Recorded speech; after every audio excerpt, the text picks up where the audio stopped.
right, hello everyone. This is a really exciting talk for me. I've known Josh for a while. I kind of think he's one of the most brilliant guys I know, not just investor brilliance. And then Terry is invested in Lux for what, the last 15 years or so? Right about 15 years. Yeah. Which makes him the smarter one. Yeah, well, I mean, you're both brilliant. How's that? All right, let's get started with just very simply, let's define defense tech. Josh, you're probably a very early VC investor in the space. We're going to get to Anduril. You were invested in the seed round in 2017, which we'd love to hear about that, your thesis at the time. But let's start just kind of defining the space, because it's not as simple as just making war drones. Right. Yeah. Look, the history of venture capital itself goes back arguably to what was defense tech. Sunnyvale, California did not have anything, and then Lockheed came and created hundreds of thousands of jobs. The first IPO in tech in the Valley was Varian Semiconductor, which was really focused on the trajectory of missiles and projectiles. So the roots of venture capital itself were defense tech. It was basically serving the United States Army and military. Fast forward, most of the engineering and all of these things through biotech, personal computers, mobile, internet, it shifted into all consumer focused. Probably about 15, 18 years ago, our first investments in what would be considered dual use, things that were commercial off-the-shelf technologies that also might have applicability for defense. It wasn't really until, and a lot of stuff was signal intelligence or intel community facing, CIA, DIA, et cetera. It wasn't until Anduril, where we were faced as a partnership with both the opportunity and the moral equation, are we comfortable investing in something that will be involved in a kill chain?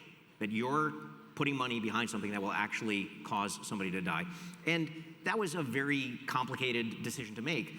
It was around the same time that basically Google was having employees walk out in protest of something called Project Maven, which was taking all of the aerial and drone imagery data, and they were saying, we don't want to work on this. And at the same time, you had Microsoft taking a position, no, we're an American company, we're going to work on this. And so you started to have this other ethical divide of, was this a moral thing to do? We, Founders Fund and a handful of other VCs, decided not only is it moral, it is imperative. And that became sort of the basis. Short answer to your question, though, is it is air, land, sea, cyber, everything that is involved in providing a warfighter, which is primarily a government entity and a allied government entity with the ability to project power. Yeah. So Terry, as an allocator, do you find it as imperative to make these sorts of investors in venture, you know what I mean? And so investments in venture firms that actually have that sort of view, as Josh and Lux have? Yeah, sure. So, we have a pretty nice defense tech portfolio through our VC funds today, but we didn't wake up one day, or it wasn't 10 years ago, 15 years ago, and decided we have to have defense tech in our portfolios. We were seeking out venture capital managers that did hard things. We tend to invest with more of a value orientation, and we looked at all the crazy things going on in early stage VC, and everyone's jumping into consumer technologies and social media and all of these things in the cloud, and valuations were sky high. So we decided to look for places that were unloved, where there was less capital flowing into those spaces. And it just happened to be, those are the spaces that were, it was deep tech, it was hardware, it was nuclear, it was these material sciences. And like I said, we didn't intend to have a defense tech portfolio, but that's where all these technologies wound up being very, very relevant. And that's how we met Josh back then. Today, we have a kind of a broader view of defense tech. Now we actually have a strategy in terms of how we implement it into new client portfolios. And it's actually pretty broad. It's not just defense tech like the Andurils and the SpaceXs of the world. It's broader. It's more of a national security strategy. So it's pretty wide. It's energy security. It is biotech, because biotech is a huge part of national security, and Josh is actually pretty active in that as well. But getting in today, it's actually, I don't know if we want to talk about the risks of the space now, but we view it as a pretty risky time to get invested into defense technology, because for a lot of these companies, there's a double halo effect of being in defense tech, which is the hot thing, and it should be the hot thing because our national security strategy has been reoriented towards modernization, which will benefit all these companies. However, there's also a halo around AI, and a lot of these defense tech companies also are AI companies, and so valuations have become sky high. So in order to kind of combat that going forward, we're taking more of a diversified approach. We want some people who are doing incubation, so you get in really early stage and where valuation is less relevant, some mid-stage stuff, and then some late-stage growth stuff. So we have a broader view of defense tech today. It's more of a national security strategy versus just yeah, and Josh, that seems tech. Like your take also. So when you think about like these investment paradigms that have happened throughout your career, is this one of the most important? And then how do you think about it from the way you are allocating, a percentage of the funds that you are managing? Because it's something I'm assuming that has grown over the last 15 years or so. And just give us a sense for that, how you think about that. About a third of what we do is aerospace and defense. So air, land, sea, space, subsea, cyber. Another third is biotech and med devices and robotic surgery and healthcare. And then the final third is what we call core technology, which is more defined by what we don't do. Very little, if anything, in internet, social media, mobile, where they're crowded areas. To Terry's point, and the very same thing that he looks for in managers, we're looking for in sectors, which is that there's a scarcity of capital, which is usually the number one predictor of returns. If you have an abundance of capital, higher valuations, lower future expected returns.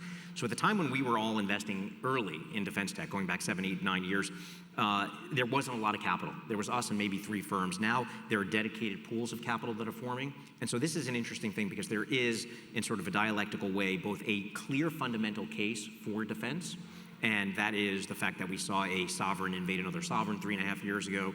You've got Ukraine, Russia, you've got Israel, Gaza, Israel versus 7 other fronts. You've got China, Taiwan, you've got the African continent and the Sahel and Maghreb with violent extremists. The world is not a kumbaya safe place.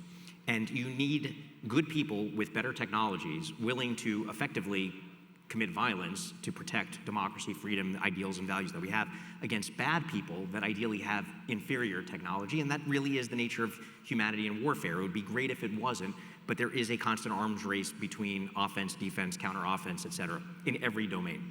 The flip side of that is the very realization of that led to the creation of Anduril. When Anduril started, it was a sub-$60 million valuation. The most recent financing had about 6x oversubscription, nearly $10 billion of demand for $2.5 billion round at a $28.5 billion pre-money valuation, $30 billion post. That's doing $2 billion of top-line revenue, a real business in a 7-year-old company. Everybody else in the defense tech world is looking and saying, well, we're going to comp to Anduril. And the reality is you end up with 1 or 2 or 3 leaders, but the vast majority of companies are sort of pretenders. In the venture world, you have a lot of what I would call defense dilettantes, people that were suddenly in like SaaS that are now sort of doing these side quests into defense and trying to reposition themselves. That's one piece that is adding to more capital chasing too few great companies. The second piece, which is very interesting, is a moral layer that fund to funds might provide. Terry can analyze, and ICG, who are incredible partners to any fund and to clients, their ability to synthesize and figure out who's for real and who's full of shit and where should we be investing is very valuable. Fund to funds might come in and say, you're an endowment or a foundation and maybe you don't feel comfortable investing in defense tech because you don't feel comfortable investing in a kill chain. But if you invest in a fund of funds that's investing in managers that you're sort of 2-3 layers removed, and that itself is going to lead to new formations of pools of capital. So I typically am directionally right, but often wrong about the timing. I don't know if it's going to be 2 years, 4 years, 5 years, but we will see a bubble in defense tech. You will see frauds, you will see just total failures, and you just need to stay in the leading companies, which today are the likes of the Palantir, SpaceX's, Andurils. One last thing, Palantir itself, and I'm friends with Karp, and I think that he's great. I don't know about the current valuation on the public side, but there's a meta piece of information in that, which is the demand for something like Palantir today is so high. Now, partially it could be because of the vibe zeitgeist of hearing Karp talk about this sort of counter-woke stuff. But the other piece of it is people are looking for a pure-play next-gen defense prime that is not Lockheed, Raytheon, Boeing, L3, et cetera. And I think you're seeing the valuation drive up because there's a paucity today of new issues that people can invest in. As these companies like Anduril, et cetera, start to go public, you will see that change. Yeah, it seems like there is definitely scarcity in the public markets, which is one of the reasons why I think you mentioned Palantir, which is trading at like 70 times sales. Normally, you'd see that flip-flop between private valuations and public. Terry, speak to us a little bit. Obviously, we just talked about you've been invested in Lux for a while. What are some of the attributes you're looking at as you broaden out that sort of investment sort of thesis across the VC sector? What are you looking for in a manager? Sure. I think I like to start with the attributes that we're not looking for, that we try to avoid. We've seen a ton of crossover investors, people that did not invest in hard tech, did not invest in space tech or defense tech at all, and didn't invest in like these hard technologies to understand from just a technical perspective. But defense tech has a different risk to it as well that compounds everything, and that's that you're selling to the government for the most part. I think people really underappreciate how hard it is to sell into the government. Your customer is the Department of Defense. So first of all, you've got customer concentration risk, right? So you could be creating a product, you're taking the risk for it. You're not like one of the original primes that got paid to do R&D. New companies are paying for the R&D themselves and are taking the risk. They're taking product market risk, and the only market is really the Department of Defense. And you can kind of counter that with having dual use technologies like Josh mentioned, but it is very difficult. Unless you have as either an advisor or an operator in your VC firm that understands the procurement processes, that understand what the DoD directives are and what the initiatives are today to adopt new technology, it's really difficult. You have to have relationships as well. You can't downplay that. The Department of Defense is a massive bureaucracy, and they are trying to do the right things. There are new programs that they're doing to enable new technology, to fund new companies, and to really deploy new technologies to the front line as quickly as possible. But it's a tanker, and it's going to take a long time to turn around, and a lot of companies will fail trying to sell into the DoD. So we're looking for firms and funds that have those type of people, that expertise in-house, and really those that appreciate the difficulty of it, because I think people are seeing, Palmer Luckey on 60 Minutes, and they're seeing, SpaceX, at a $350 billion valuation, and Palantir at whatever valuation that's at, and think, oh, let me get in this. This is a trend. I need to catch this wave, and hopefully there's going to be a greater fool to take me out of this position later on. But the reality is, a lot of these companies are going to fall on their face. Now, to counter that a little bit, though, it's a little bit akin to big pharma and small biotech, I think, today, because you have the big 5 or 6 primes out there. If some of the smaller primes are, maybe there's 8 or 9 of them, they have big balance sheets, they're profitable, and they're terrible at innovating. And big pharma and big biotech is very similar. They don't want to pay for R&D, they have huge balance sheets, and they're waiting for a lot of these smaller biotech companies to develop products, get them into FDA testing, and when the technology is proven, they can scoop them up and buy them out.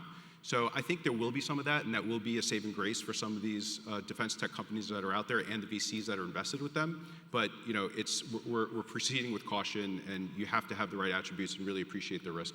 I'll give you one quick note on the structure which Terry spoke to. Sometimes that is the best structure for exits, an oligopolistic industry structure where you have 3 or 4 or 5 competitors that will compete for an asset for a startup company, and they will end up paying a slightly irrational price, which is good for us in that competition because they can't afford to have one of their peers or competitors get it.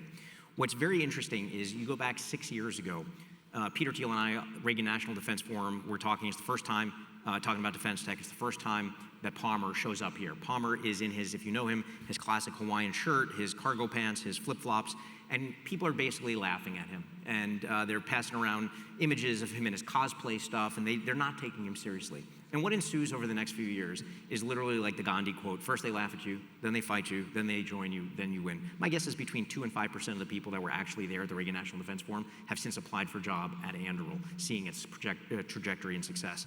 That same mindset of, oh, these small companies will never win, has permeated the defense industry rightly for 25, 30 years, because there just was no way for them to break in. You have these SBIRs, they're all performative, they're all BS, it doesn't really amount to like real contract wins. Now you have companies like Anduril that are basically winning big programs of record, hundreds of millions of dollars. They're also doing it overseas with our allies. We're seeing the exact same thing in different countries. You go to Israel, our first ever investments in Israel over the past 2 years were in 2 defense companies, one that's come out of stealth, one that's still in stealth, both focused on physical kinetic activity. In Israel, you've got IAI, Elbit, Rafael, that are basically the same 3 big primes, and they all look at the small companies and they're like, oh, these guys are so cute, they're never gonna win. But you're starting to see breakthrough of those most dangerous words of this time is different, and it really is different. Yeah, and that speaks to what you said. It could be 6 years or 6 months. It doesn't really matter in your opinion. Like, there will be a bubble that forms, and you hope that it kind of keeps going into the multiple years, especially when you make some of these early investments that you have. But let's just talk about the fact that, we're looking around in the private markets. We've never seen valuations like this. You just mentioned Anduril was 8.5 times over, right, subscribed, and this is going to be $100 billion private company. OpenAI just raised at $300 billion. How does that change the calculus? Because they're quickly going to be, at least in the defense space, larger market caps in the private market than the primes, right? So how do you think about that? Because again, it feels like there is a bubble building right now as from a valuation standpoint, Terry. If I may, just because defense technology is so hard, because it's so hard to sell into government, the procurement process is so long and painful sometimes, not many people are going to get that right, not many companies. And so the ones that do, it's going to be basically a winner-take-all environment, in my view. I don't know if, Josh, you agree with that. So, you know, the companies like Anduril are getting those valuations because there's not going to be many Andurils, right? Because once they have that access, once they have success, they know how to deal with the DoD and they have technology that works and proven, they're going to garner those valuations. So it's going to be winner-take-all, which could justify part of the valuation. Now, one of the related things, which was a criticism that a lot of people have and a concern that I would say less sophisticated LPs had was, wow, these are really capital-intensive areas. Don't you want to be in software where it's capital efficient? And the answer was no, because in those capital-efficient areas, you have no moat. You might get 50 competitors, and then the odds of you picking one, if all things were equal, is 2%. If you have a situation where there's 3 or 4 or 5 competitors, at least your odds to go from 2% to 20%. You have 10x higher probability, all things equal, let alone if you actually know the team or could be helpful. And so I do agree that the winner-takes-all phenomenon is something that if you actually look at some of the best software companies that have these giant valuations, they've raised billions of dollars to protect some of those positions. OpenAI obviously has raised billions of dollars. Whether that 300 billion plus valuation is sustainable, you know, TBD. If you look from their upticks from the $40 billion round to that, it actually wasn't as large as people think because there was a huge amount of employee stock options that were issued, and it's a much more complex structure. Anduril will have raised billions of dollars, but to justify a $100 billion valuation, you will have 1 or 2 of those companies. You will not have 20. Right. So that's why when you were talking before about the bubble, the way to think about that space is there will be a winner takes all, there will be a long tail of failures, and you just have to be very discriminating. It's also, as these valuations get higher and higher, harder for venture investors to justify, because if we're trying to underwrite 10x in 5 years on an individual company and trying to get 3x plus cash on cash returns across a fund, it's hard to justify investing in those high valuations. We're very happy when the growth investors and the crossover investors are doing that. The very people that Terry might not be excited to invest in at a later stage, justifiably so, but that ecosystem of capital is there to provide for those valuation stages. All right, what about M&A? Have we seen any that's material, and do you expect to see more, especially as, like, you know, the existing primes, as you call them, are really kind of starting to feel some pressure? They definitively will, and they will buy what I think are going to be some of the shittier long-tail companies. So they will need some young engineers, they will need some cool products and programs. But what's interesting is you follow the talent, and the human capital is the first thing that goes, and the financial capital follows, but you follow the human capital. They are the people that went to Anduril early, they vested after 4 years. We've since done 2 spin-outs of teams out of Anduril where we funded them. You're seeing the same thing, extraordinary talent out of SpaceX. We've probably backed 6 teams out of SpaceX in the past few years. And so most of those people they dread the idea of selling to a Lockheed or a Boeing. You know, it's like for them, we want to build a standalone public company, and the talent they're attracting is just extraordinary. So where you will see M&A, and I think of the $2 billion of revenue for Anduril, maybe 1/3 to 40% of it was from acquisitions. So they're going to use a combination of their stock currency, good structured, thoughtful deals, and the ability to say, do you want to be on this rocket ship, which many people do, or do you want to sell to Lockheed and, you know, Boeing? And the answer is the former. So you will see M&A. It'll be from some of the rising upstarts. Yep. I think another overlooked aspect of the environment today, I think there has to be increased collaboration between the newer, cooler tech startups that have all this great young talent and the primes, because the primes, one that, like I said before, I keep saying it, they know how to sell into the DoD, but they also have extremely good manufacturing capacity and know-how. They know how to build things at scale and quickly sometimes.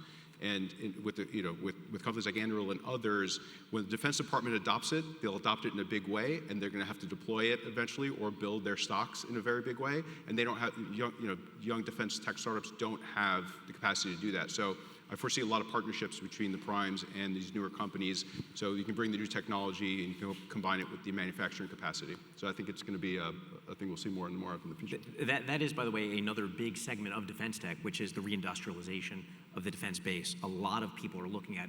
In fact, we had a guy, Chris Power, and he originally was going to do a private equity roll-up. Right? Yep. He was going to do a private equity roll-up of the 3,000 mom and pop shops that basically make like one key component since the Cold War. And they're good family-owned businesses, and they pass it on generationally. They literally do like one component. And he was like, you know what, forget it. This is like way too complicated. I'm gonna build the machine that builds the machines. And he built a super high-tech factory to start taking the manufacturing market share from some of these small mom and pops. In some cases, they'll acquire some of these things, but otherwise, it's really high-tech manufacturing. This is particularly for shipbuilding in the US. And if you look at the defense budget, nearly $1 trillion, about $70 billion is gonna be allocated just for new shipbuilding. We are massively outpaced by China. I mean, China, if anybody that lives in New York, you drive up here, you're passing the Intrepid. You know, the Intrepid, amazingly, took something like 18 months to build. The last giant aircraft carrier, which is gonna be commissioned, which is the Kennedy, 14 years. Our ability to build ships is just horrific. And so there's not only the nature of what kinds of ships, you know, if you go to China, you've got 40 amphibious ships. Like you think about the fleet that we're competing with in the Indo-PACOM in the Pacific. Sam Paparo, who runs that, has described it as wanting to create a hellscape of, you know, drones and attritable systems. You've got 40 amphibious ships, you've got 50 subs, 200 surface combatants, you've got 3,000 jets, 4,000 UAS, 750 satellites, 200,000 mechanized infantry. This is like the game board of risk that you have to fight against, and they are massively outcompeting us in their ability to manufacture military material. Yeah, so Terry, maybe you can speak to this a little bit. At the forefront of this kind of trade spat, if you will, with China is it's just come to the fore. Rare earth materials, right? And if you think about the lessons that we've learned, at least, you know, from COVID or post-COVID about supply chains and as a matter of national security, like, do you worry about our dependence on China for so many of the components that go into the tech that these companies are building that you're investing in? Yeah, absolutely. I mean, look, no one wants a trade war. It's, you know, all else being equal, it will lower GDP, it will increase inflation in the near term. But when you take things to extremes and you try to, you know, game out scenarios that will not allow conflict with a great power adversary like China, who is peer or near peer in their ability to compete with us, yeah, I mean, we have a supply chain problem, we have a commodity problem, we have a manufacturing problem. And so, you know, if I look for the silver lining in the trade war that we have today, it could be that we are going to be reshoring, we're going to be building our industrial capacity, and perhaps loosening regulations around mining, because we do have deposits in the US, and our allies to the north have deposits, Canada. I don't know if they consider us an ally anymore, but so it has to be solved. And by the way, so part of our national security strategy and the way we're going to build it portfolios going forward is the early stage stuff and the mid stage stuff, but also in manufacturing capacity and traditional kind of private equity approaches and buying industrial assets that can be transformed into or already are being used for building out our defense capacity. There's also some really nice tax advantages because some of these things are in opportunity zones because they're in unloved places, right? There are places where, you know, NIMBY is not an issue and people, you know, there is a desire to develop those areas. So we're taking a broader approach to investing in it, which definitely includes manufacturing capacity. So Josh, again, on kind of leverage as it relates to a trade war, it seems like the Chinese have a bit of leverage here. And for all the stats that you just gave us about their manufacturing capabilities that relates to their defense apparatus and what we need from them in that regard, how do you think about that? And then the broader macro as far as investing in the space? Because those seem like two big risks right now. Well, you know, and I think we talked about this privately before, but, you know, Trump sort of had the approach of, I hold all the cards, and Xi Jinping was like, well, we make the cards. And so it was sort of a complicated scenario. Terry's absolutely right, not only on the degree of market share in the materials, which could find substitutes in South America, Canada, Australia, elsewhere, but the refining capability is 90% in China. So even MP materials here, we've got domestic mines run by Litinsky. It still has to be refined in China. And so that capability doesn't exist here. So that is a big problem for materials and rare earths and magnets and actuators, and forgetting about another supply chain of robotics, which is another big wave. The answer, I think, is going to be friendshoring. So we're not going to be able to rebuild our ship industry here alone. We're going to need Norway, we're going to need South Korea, which has extraordinary capabilities. Thankfully, we are allies. But I think that there's going to be friendshoring where you're doing deals. I was a little bit more sanguine when the tariff chaos was happening, because I always like to think about abundance and scarcity. When we were funding defense, the amount of dollars that were going in were scarce. We thought there was abundance of returns. That is going to change over time, but the abundance and scarcity with the tariffs was the number one thing that I heard from anybody, people that were heads of banks, that were talking to lots of CEOs, large LPs, they're like, uncertainty, uncertainty, uncertainty. Big corporations are paralyzed with CapEx, people are paralyzed with capital allocation decisions, countries are sitting trying to figure out what's gonna happen. So if you have high degree of uncertainty, what's scarce is certainty. If you're South Korea and you have 1 or 2% market share in magnets or actuators or motors, do you think you're going to do a 10-year deal with this administration to not only have certainty, but to maybe get 4 or 8 or 12% market share and take it from China with guaranteed buying? So I'm actually a little bit more sanguine about South Korea, Japan, Germany, India doing deals with the U.S. in big ways. And I think that that will play in with the reshoring here to redevelop a defense industrial base. From the global macro, this is something where cost of capital, I'm convinced, is going to be rising for the next half decade or larger, regardless of what the 10-year is. In part, that's because in our world of venture, people say there's $300 billion of dry powder. I say that powder is not dry, it's wet. You have a lot of unproven, inexperienced firms that are under-reserved, and you're just going to have a lot of internal triage. The cost of capital generally, except for aerospace, defense, and AI, is rising very high. And many of these other sectors are sort of seeing valuations depressed. We are making investments globally in a punctuated way. Japan, I'm looking for India. We haven't done anything there yet. 2 in Israel. We just stood up a new co in Cambridge in the UK, focused on aerospace and defense. Just yesterday, we were looking at something in Central Eastern Europe.